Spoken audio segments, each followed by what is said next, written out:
Welcome. Thank you for coming. My name is Wendy Stephenson. I'm the co-chair of the Environmental Action Team, and our quarterly speaker for today is Paris McClusky from the Puget Sound Estuarium. I'm going to give a brief bio for Paris, and then I'm going to let him take over. So Paris has been the executive director of the Puget Sound Estuarium for 4.5 years and has lived in the Olympia area for nearly 20 years. He came to Olympia to attend the Evergreen State College, where he received his BA, and in the spring of 2019, his Master's of Environmental Science degree, or MES. The MES program included 2 years of graduate-level conservation biology, technical and analytical writing, biological statistics, and geographic information systems, or GIS work. Paris's master's thesis dealt with modeling habitat corridors across developing areas for local, large carnivores of concern in the Pacific Northwest. While in graduate school, Paris monitored wetland mitigation sites for the Washington Department of Transportation. In the summer of 2019, he interned with Conservation Northwest Citizen Wildlife Monitoring Project, where he worked on their wildlife camera photo database and led a team of citizen scientists into the backcountry to set up and maintain wildlife camera installations.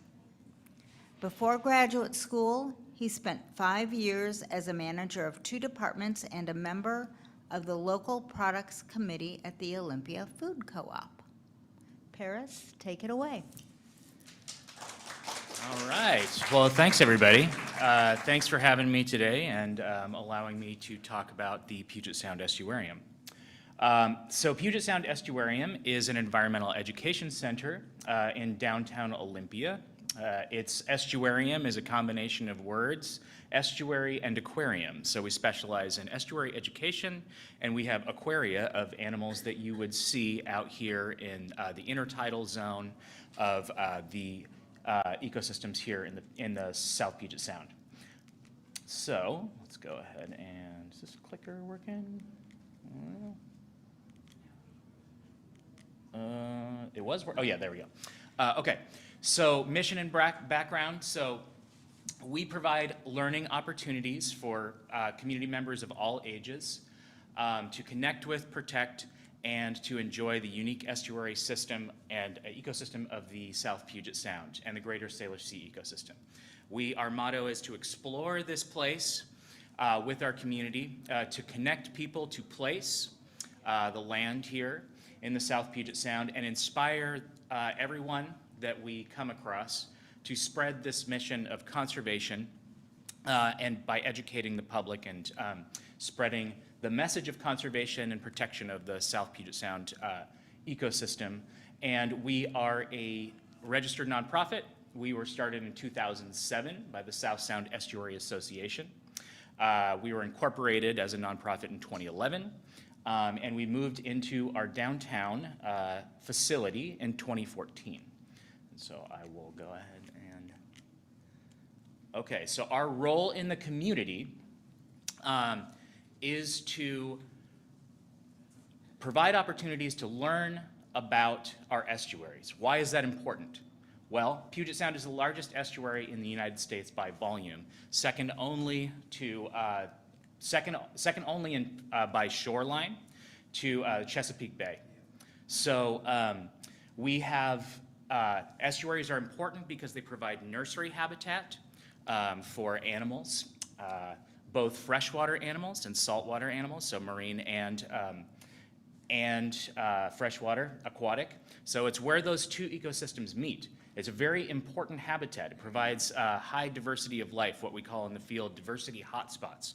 So biodiversity is very high in these areas, much like my other job with the Department of Transportation, working with critical habitats like wetlands. So I like working with diversity hotspots, apparently, biodiversity hotspots. So we provide opportunities to learn about how to get involved in stewardship and how to engage safely with animals in our estuaries and the habitats of our estuaries. We provide climate change education.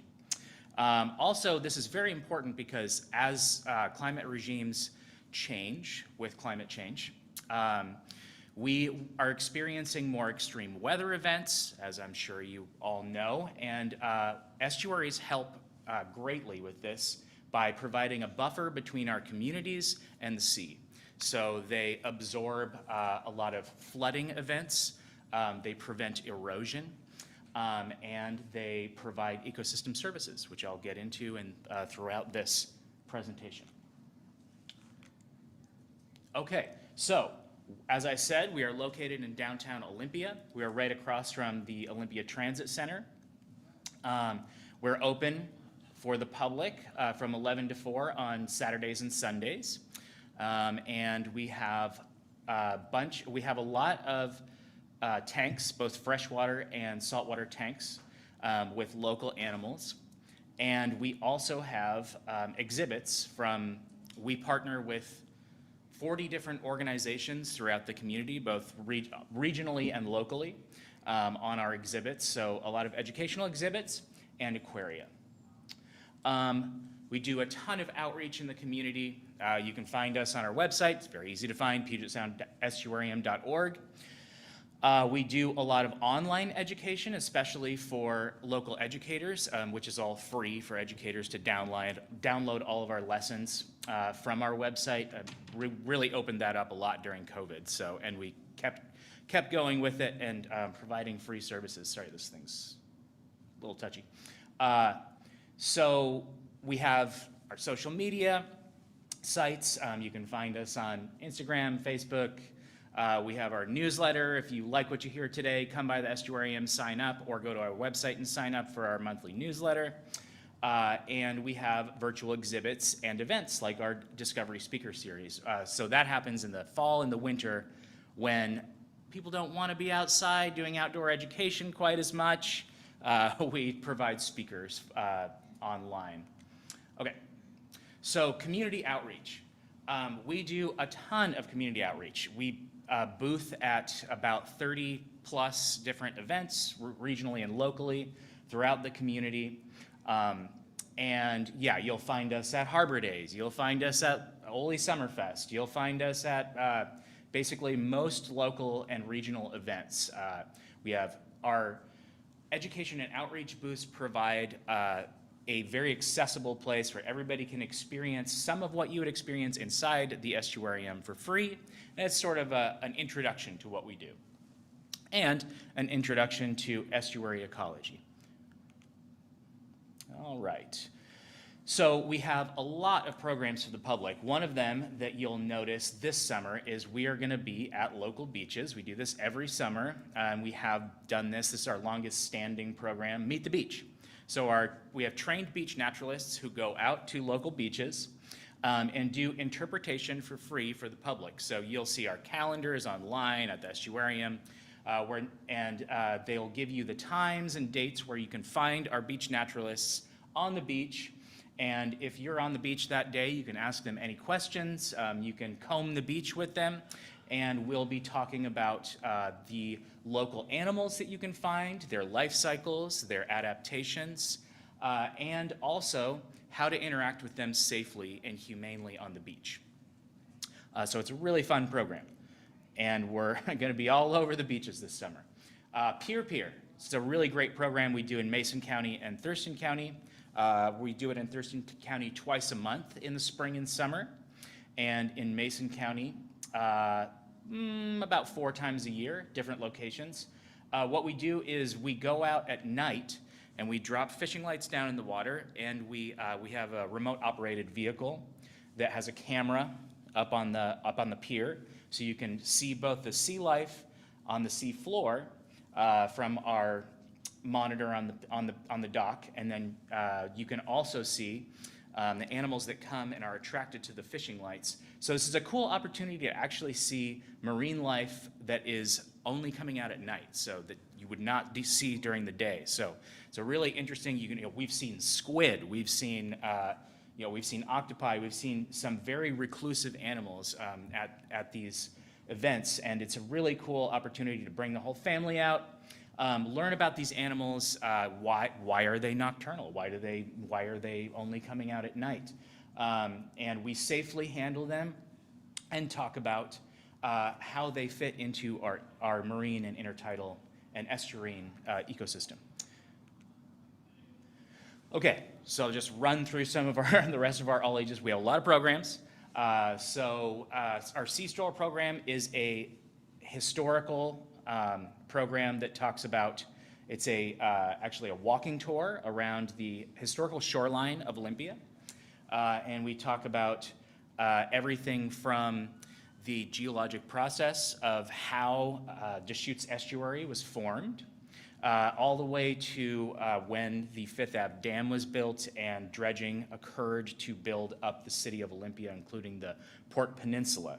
We talk about the environmental impacts, as well as the historical significance of, when this land that we all live on was primarily occupied by the Stachas band of the Squaxin Island tribe, and how that process changed when white settlers came and built up Olympia, and how the stewardship of the Squaxin Island tribe persists today. Urban Birding is a really great program. It's a birding tour of Olympia. It's important for us to emphasize the essential restoration efforts that are going on in Olympia, including preserving more green space and preserving more habitat. Urban ecology is very important to our communities, providing ecosystem, what we call in the field, ecosystem functions. So a healthy ecosystem, and also ecosystem services. So things that the ecosystem gives back for our communities. Urban birding is a really cool way of doing a bird watching tour and also talking about the importance of green space and urban ecology. Tiny Tide Story Time is for the tots. We do that at the estuarium every first Saturday of the month. And that's a really fun program where we can get kids interested in STEM at a young age. We read them a story, an environmentally themed story, and then they're able to interact with the animals in our touch tank, and they're able to watch our aquarists feed the animals, and we talk about those animals, and we talk about their relationship with the other animals that they might see in the intertidal zone. So it's a really nice introduction of explaining kind of what kids will see when they go out there onto local beaches, and get them, it really helps spark their sense of wonder at a young age. So Community Robotics at Bud Bay is our robotics program. A lot of our programs start with a K through 12 program that adults say to us, why isn't there a robotics program for everybody? So we got enough of those comments that we created a robotics program where people can build their own robots, pilot them in the water, and then also see the professional remote operated vehicle that we use in the field for marine biology research, and it's kind of the model that's used for in conservation biology and marine biology research. So I'm sure in our field, technology is really facilitating a lot of conservation biology research with drones and ROVs, and it's an exciting thing, especially for the kids that are coming up in the field and kind of learning about how they can, they're very tech savvy, and how they can bring that to the environmental field. So Salmon Experience, we do the Capital Land Trust. It is free to attend. I should also say that both Salmon Experience and Meet the Beach are free for the public. Salmon Experience is very cool. We go out in the fall to, it's a salmon viewing program. We go out in the fall to Bayshore Preserve, just outside of Shelton. And our educators and Capital Land Trust educators do an interpretive salmon viewing program of the Chinook salmon, and especially the chum salmon run there on Johns Creek. It's an amazing place. Really highly recommend going out there in November and checking it out. Okay, So our K through 12 education program, I talked a little bit about it before, but I'll really get into it here. We do field trips for classes to the beach. We go into the classroom. We have a STEM after school program. We do summer camps. We do virtual learning experiences. We take school groups to the receive them at the estuarium to do tours of our facility and educational tours of our facility. We have a number of 2-week-long major field trips that we run every year. Classroom robotics at Bud Bay is one of them, which we do at Boston Harbor Marina, and we also have been doing it for Mason County schools up at Shelton Yacht Club as well. The kids learn how to build ROVs. They get kits to build their own ROVs and then pilot them in the water with our educators, and then learn about our own professional ROV and how that's used in marine biology research. So it's basically the community robotics at Bud Bay, but it's the classroom robotics at Bud Bay version. It's where it started with the K through 12 program. Conservation Kids is going on right now out at a really cool preserve, Capital Land Trust Preserve on Henderson Inlet. This is another program we do with Capital Land Trust. And basically what we do is we take kids, 3rd graders from Thurston School District out to Inspiring Kids Preserve is the name of the preserve. And this preserve is very unique because it's not a public access preserve. The only public access is for school groups. So it's a preserve that serves as a model for Capital Land Trust and the estuarium of why restoration is important and why habitat restoration and connecting habitat is important in our estuary system. So it's where kids can come out and learn about that. And because it's not public access, there are really a lot of opportunities for kids to see wildlife there. There's not a lot of there's not a lot of people out there, so there's really an abundance of wildlife. It's a great opportunity for us to do some species mapping and things like that, and really talk about the importance of restoring habitat. On the water, very exciting program. We partner with Tacoma Youth Marine Center. They bring down a scientific research vessel from Tacoma, and we have high school kids and middle school kids board the vessel and rotate between 4 different learning stations, learning about marine biology, water quality, food webs, pollution, and also ocean acidification and climate change.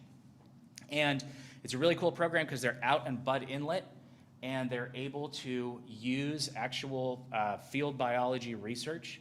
Oh, whoops. That's not supposed to happen.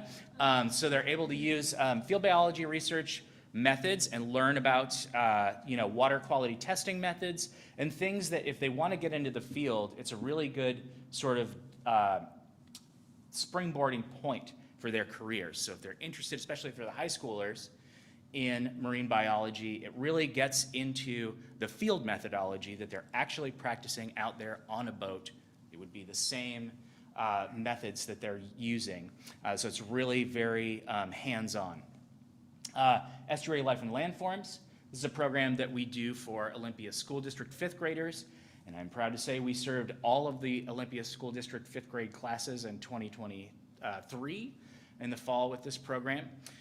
We take kids out to, basically it's similar to Sea Stroll. So we take kids out to the Port Peninsula, Olympia Port Peninsula, and we talk about shellfish. We have a shellfish dissection station where they dissect shellfish and learn about their biology, their physiology, and the importance that filter feeders shellfish play in improving water quality. So I talked a little bit before about those ecosystem services. So that's a really big one. Restoring our shellfish beds here in Bud Inlet will help to offset the water quality issues that we have, especially in lower Bud Inlet. So it's a very important part of restoring our estuary ecosystem. And it's something that I know that the aquaculture industry is really dedicated to here, that the estuarium is really dedicated to. And so it's great to talk about. We also talk about the results of, how the Port of Olympia was formed by dredging the bottom, the seafloor of Budd Inlet and Lower Budd Inlet. We talk about the environmental impacts that were caused by changing this natural intertidal ecosystem, right, where freshwater meets saltwater, and intertidal mudflats, very similar to what it used to, Deschutes Estuary and Budd Inlet was very similar to what you would see at Nisqually Delta. And so that interchange is very important for biodiversity, as I talked about in the beginning of this presentation. So we get an opportunity to talk about how, we're restoring this estuary, and it's a very exciting time. It's very, and we'll have many opportunities in the coming years to teach students about each step in the process of restoring an estuary. And we'll get, real life visual opportunities to show kids how an estuary is restored. Okay, so Bayshore Field STEM, it's a really great program. We work with,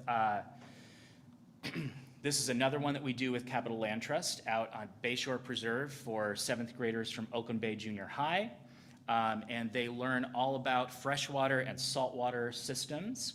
And they learn about the Bayshore Preserve, which is an amazing place. It's a restored golf course. So they took down the soil berms, and Capital Land Trust did, and there's restored, naturally restored saltwater channels now without that soil berm, which is basically a dam keeping, or a seawall. Now that was taken down, the saltwater channels are now coming back, and it's a restored ecosystem for Oakland Bay. So it's really important and really cool, and we get to do some monitoring of those restored channels, saltwater channels, with the kids. So they do transects, and they test for salinity, they test for different bacteria levels. They basically do what Capital Land Trust does out there, managing the restoration efforts, to be able to learn those skills and to also really learn what it is to restore an ecosystem. So it's a really fun program for kids. All right, so we'll go ahead and move forward there. We have a ton of partner programs. I cannot get to all of them here. There's too many. But we work with South Sound Green on their nearshore program. Out at Myers Point, we work with Mason County Partnership with so many different organizations, Mason Conservation District, Pacific Shellfish Institute, South Sound Salmon Enhancement Group, Capital Land Trust. So yeah, we're working in the field, and also Squaxin Island Tribe. We're working and doing summer camps for the YMCA, Olympia Community Sailing, City of Lacey, Waya Outdoor School, and others. So yeah, we have a ton of partnerships with our K-12 program, and nothing that we do with our K-12 program could happen without those partnerships. You will also find us doing STEAM nights, science, technology, engineering, art, and math is with that. So we go out to science fairs, STEAM nights, and we table and do activities with the kids there in the classroom or in auditoriums at the schools. So we do a ton of those. We served like over 1,000 students that way in 2023. So we do presentations like this, workshops and trainings for teachers. And we partner with groups like Pacific Education Institute for some of those. We do college and high school career fairs where we bring in interns and volunteers from colleges, local colleges. Especially, we have a really close relationship with the Center for Climate Action and Sustainability at Evergreen. We get interns from them that are paid through Evergreen to work at the estuarium. So that's a really cool program. And yeah, I want to talk about, so I've talked about kind of who we are, what we do, and I want to talk about some bigger sort of overarching estuarium growth. So we reach over 24,500 community members of all ages. In 2023, that was our number. It's a lot. And we reached, actually, the number is even bigger. With K through 12 students, it was over 6,500 students last year. So we're growing exponentially. So in 2019, for instance, we reached less than 13,000 people total. So we've grown a lot in the last few years in our community reach, which is what we want to spread that mission of conservation and protection of the South Sound ecosystem. And we are doing that. And what we want to do while we grow is we want to make sure we don't leave anybody behind. So for us, it's really important that we maintain equity and access at our facility and with our programs. So we have a lot of ways that we do that. One of those is we have free admission with EBT cards for low-income community members. They can come into the estuarium during open hours for free if they are EBT card holders. They can also register for our all ages programs for free, and they can get full and partial scholarships for our summer camps for their kiddos. So that's a really cool program, and just one example of what we do. We have a sensory hour that's going on right now, for every month for neurodivergent folks to be able to come in, and we create an atmosphere that is less stimulating, where they can come in and have a low sensory experience, and it's a really cool program we just started last year. We are in a position where we have really needed to expand our facility. I've talked about the growth of the estuarium. We have a 1,250 square foot facility. It's not enough for what we do. We're bursting at the seams, and so our board and myself, we have been working on expanding the estuarium. And I will have more news about this year, but we did actually secure a space to expand. So we will be expanding our facility by about 4,000 square feet. And you can expect in the next few years a large state-of-the-art environmental education center and aquarium in downtown Olympia. So yeah, thank you. So our facility right now is small. What we do out in the community is large, and we want what we do at our facility to reflect what we do out in outdoor education. So lots of exciting things. It means increased capacity for class and lab space, larger tanks. More tanks means we can better exhibit the biodiversity of our ecosystem. We like to think of our facility as where people can go for an introduction of what they would see if they go out to the ecosystems here in the South Sound and habitats here in the South Sound. More space for permanent and rotating exhibits. We really love that piece because it allows us to showcase the great work of our community partners, environmental partners here in the South Sound. Being a part of a museum and education district. So with Wet Science Center, Lot Wet Science Center, Children's Museum, Puget Sound Estuarium, all in the same vicinity.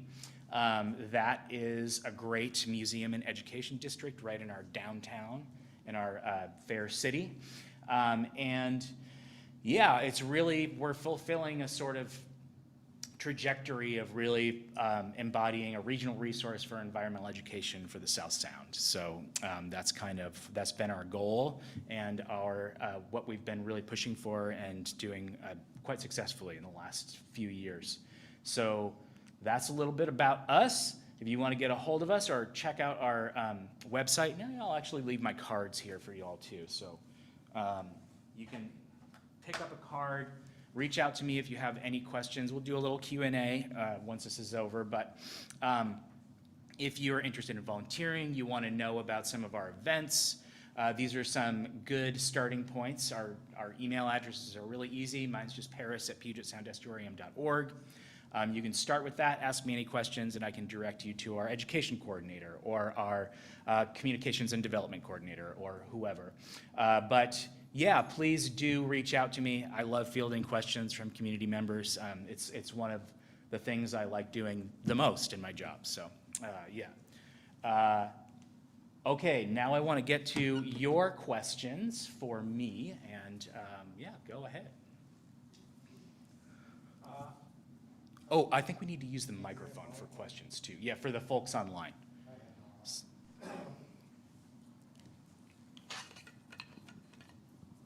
I was wondering if you're collecting information on the impact of Capitol Lake. What's going on? Is that something you're interested in? Absolutely, yeah. We've been following that very closely with the entire the information gathering and data gathering mission from Department of Enterprise Services and Department of Ecology. We kind of followed that, and there's actually on our website, there's the most up-to-date information and data on that. And so, it was really exciting for us when they decided to, when City of Olympia and the county and the state decided to go with a restoration option because, we represent estuary health. And the results of the environmental impact statement certainly reflect that the best option for estuary health is to go with the restoration option, and we're excited about the future of that. It's a long-term project, but we're in communication with all of the stakeholders and the folks who are doing the restoration itself, because we definitely want to be an ambassador about that process, what it takes, where we are in each phase, and just the whole project, it gives us a great opportunity to really be an educational resource for the public about the project. All right, there we go. Paris, following up on that, I've been involved in other restoration efforts, and what happens often is that 5 years later, there's no real record of the effort as a whole. Yeah. Have you heard discussions about that being done in some formal way for the Capitol Lake? For this process? Yeah, it's a good question. It's a really long process. So I know that the stakeholders and the especially the agencies who are involved in the restoration efforts are fundraising right now to begin that process. The first phase of that process is Port of Olympia and Port of Olympia and Department of Ecology doing a dredging effort to remove contaminated sediment. So what's happened over years and years and years is a lot of contaminated sediment has been input into Budd Inlet, and cleaning that up is sort of the first process, part of the process, because when the dam is removed, it will replace that sediment with new sediment from Capitol Lake and upriver on the Deschutes watershed. And so they want to get rid of, they don't want to bury that contaminated sediment. So that's kind of the first piece. And they are actively working on that. And I just saw a presentation recently from Department of Ecology. So they have, I think, 3/4 of the funding that they need to get started with that. But people, there's a lot that goes into a restoration project. So what I'm after is some agency whose only function is to record the process. Oh yeah. For future, Yeah, I think that the main body for that is going to be Department of Enterprise Services.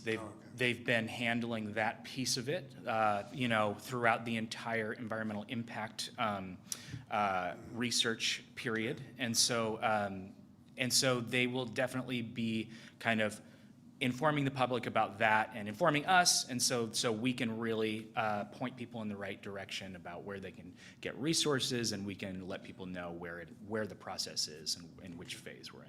Okay, thanks. Yeah.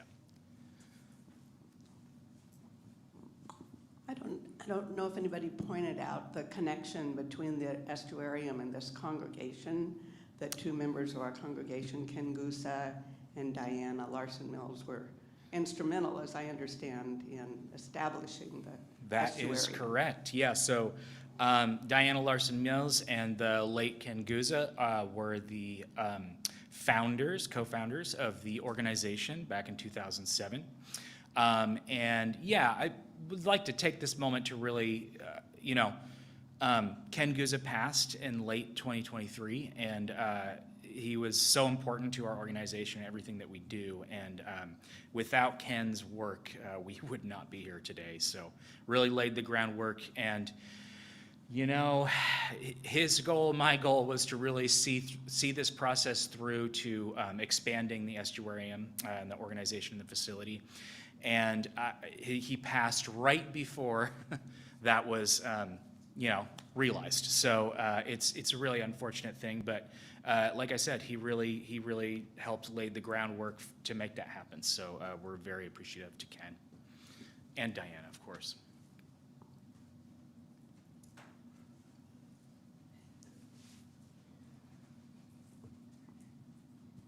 I have two questions. One, are you affiliated with any estuarium in Seattle?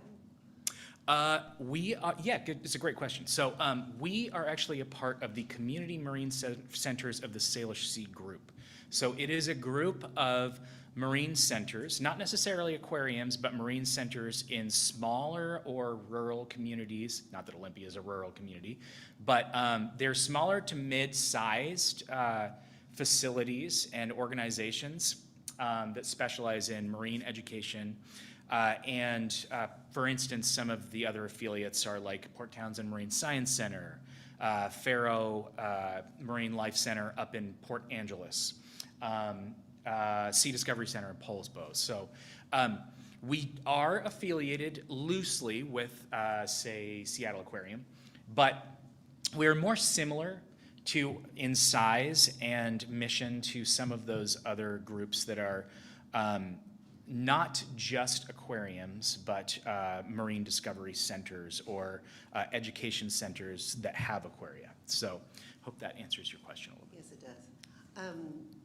A few years back, they were looking at starfish that were dying. Mm-hmm. Do you get involved in investigating those from a scientific standpoint? Yeah, good question. So we are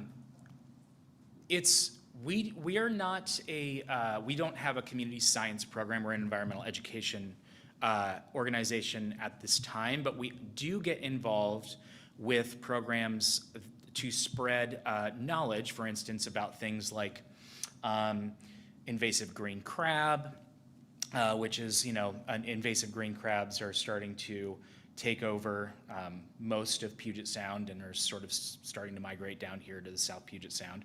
So we'll be doing, we're the trainer this year to train people, both local organizations as well as the public, about invasive green crab, how to identify them, how to notify the, Washington Department of Fish and Wildlife when we see them.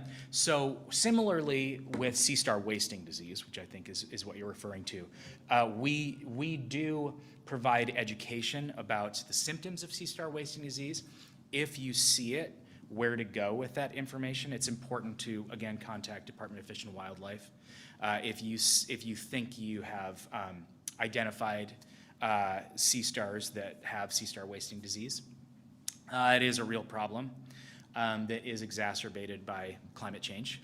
They don't know exactly what is the cause of sea star wasting disease, but as our oceans warm here in the South Puget Sound, there are a lot of issues that come from heightened levels of bacteria and really animals that are native and that adapted to colder waters not being habituated to the warmer waters as they warm so quickly. So it looks like you'll be focusing a lot on the expansion of the estuarium building in the next few years. Do you see expansion in your outreach, say, for example, the impacts of stormwater on the estuary and the kind of the land and water interaction, doing more on that? Oh, absolutely, yeah. I mean, the expansion in and of itself is what gives us the opportunity to talk more about more issues, right? So we have, like I said, 1,250 square feet to work with right now for exhibits. If we had another 4,000 square feet to work with exhibits. We could really do a lot more to try to talk about and really spread more knowledge to the public about stormwater mitigation. And we do work with Wet Science Center about that particular topic.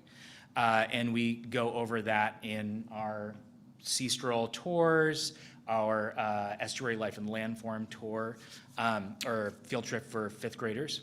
So we do a lot of that, and we are always expanding our efforts for outreach and education, definitely.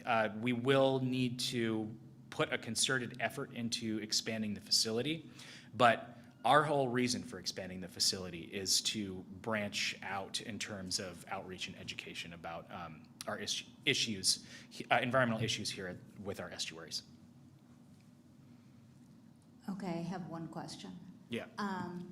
Olympia oyster reintroduction is happening like Skagit County area. Is there any Olympia oyster considerations around here? Yeah, there are. So actually our board president is one of the main policy people for Northwest Indian Fisheries. That's Sandy Ziner. And she is really doing, Northwest Indian Fisheries is really pushing for reintroduction of Olympia oysters. And so they're working with the aquaculture industry here. I know that we're in contact and communication with local oyster farms like Chelsea Farms, like Taylor Shellfish, as well as the regional Pacific Coast Shellfish Growers Association. And really, there's a huge effort. It's not, so with the aquaculture industry, there's less of a push for, commercializing Olympia oysters because they don't sell as well as Pacific oysters, but to use the money that is made through their aquaculture efforts for restoration of the Olympia oysters. So that is something that local oyster farms here in the region are trying to do. And, it's mostly happening right now in Mason County.